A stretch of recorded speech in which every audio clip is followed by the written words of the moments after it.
3 غلطات لازم تخلّي بالك منهم لو أنت بتشتري عربية استعمال، تمام؟ كلّنا طبعًا بنشتري عربيات استعمال، وفي حاجات طبعًا ما بناخدش بالنا منها وإحنا بنشتريها. أول حاجة لازم تبقى عارفها لو أنت بتشتري عربية استعمال، إن أنت ما تثقش في حد نهائي. لو أنت شاري العربية دي من أبوك افحصها، لو أنت شاري العربية دي من أخوك افحصها، لو أنت شاري العربية دي من أمك افحصها. ما تشتريش عربية من غير ما تفحصها مهما كانت درجة الثقة بينك وما بين الشخص اللي أنت بتشتري منه، لسبب لإن ممكن بنسبة 80% ابقى انا شاري من والدي عربيه ويبقى والدي شاريها من حد وما يعرفش اللي فيها ايه، تمام؟ يعني ساعات اللي انت بتشتري منه حتى لو انت واثق فيه وهو صافي النيه وحاسن النيه بيبقى متغفل في العربيه، بيبقى هو خد العربيه وما يعرفش فيها ايه. يعني مش شرط ان يبقى هو بيبقى عنده نيه ان هو يغفلك، بيبقى هو شاري العربيه ومش عارف العربيه فيها ايه، هو ما يعرفش العربيه فيها ايه. فبيبقى منعا للكلام ده كله ان انت تفحص العربيه مهما كانت انت شايف العربيه من بره كويسه، شايف العربية من بره جميلة، شايف أي حاجة أنت شايفها ما تعتمدهاش، ما تعتمدش غير الفحص. وفكك من فحص البنزينة، اوعى تفحص في بنزينة، بتوع البنزينة دول بطيخة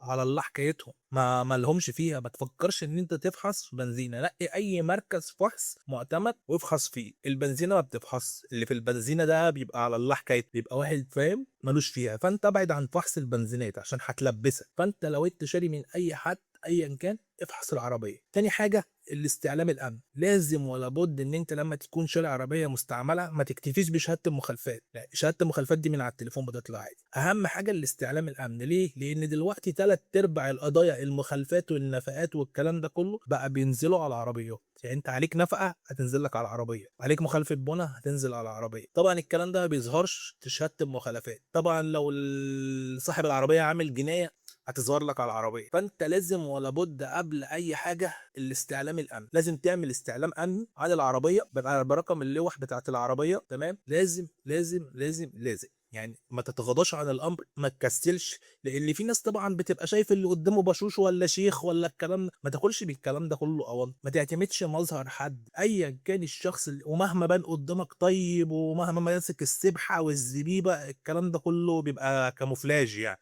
ما تعتمدوش، خد بعضك طلع الاستعلام الامني بتاعك، افحص عربيتك عشان ما ترجعش تقول يا ريت اللي جرى مكان. لان انا قدامي ناس ياما قوي، يعني انا اشتريت بالثقه ولبست اسود. يعني في حد ما بدون ذكر اسماء اخد العربيه وهو راح يرخص لها 3 حتت، لها 3 حتت، يعني العربيه 3 حتت اللي مش نافعه وبان من بره ما فيهاش حاجه، وتيجي الناس تبص تمام ما فيهاش حاجه انت فاهم. فانت ما تتنازلش عن الفحص والاستعلام الامني. تالت حاجه ما تعتمدش العقد الابتدائي. يعني ايه ما تعتمدش العقد الابتدائي؟ يعني انت ما تجيش تشتري من حد عربيه، تمام، سواء انت بايع او مشترك وتبقي فلوس على العقد. لا، انت التعامل يبقى في الشهر العقاري خد فلوسك، خد عربيتك. ليه؟ لان انت لو انت دافع عربون وسايب العربيه عنده ممكن تيجي الصبح تلاقيها مفقوع منها حاجات، متشال منها بطاريه، متغيره بطاريه، متشال منها حاجه، متشال منها ستيبن. الكلام ده لو انت سايبها عند الراجل اللي انت مشتري منه، طبعا الا من رحم ربي يعني. بس انا بكلمك في ايه؟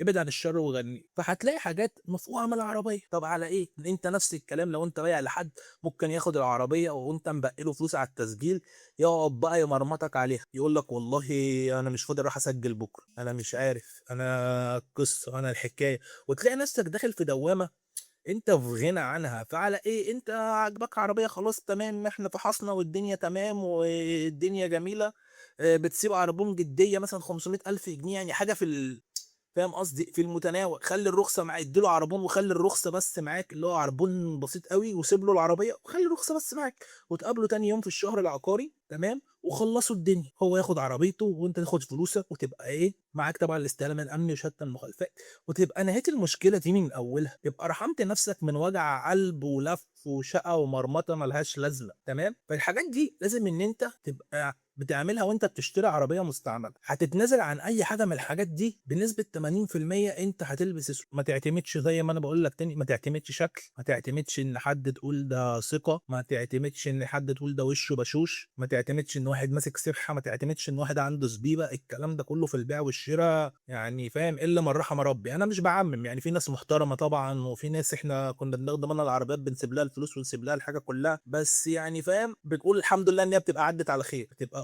بتعمل كده وانت واثق في الناس، بس في النهايه بتقول الحمد لله ان هي عدت ايه على خير. فانت لا امان للامان في المجال ده، لا امان للامان وانت بتتعامل مع الناس في الشراء والبيع بالذات. الفلوس بتخلي الناس ايه نفوسها وحشه. انا حسن ناصر وده محتوى عربيات.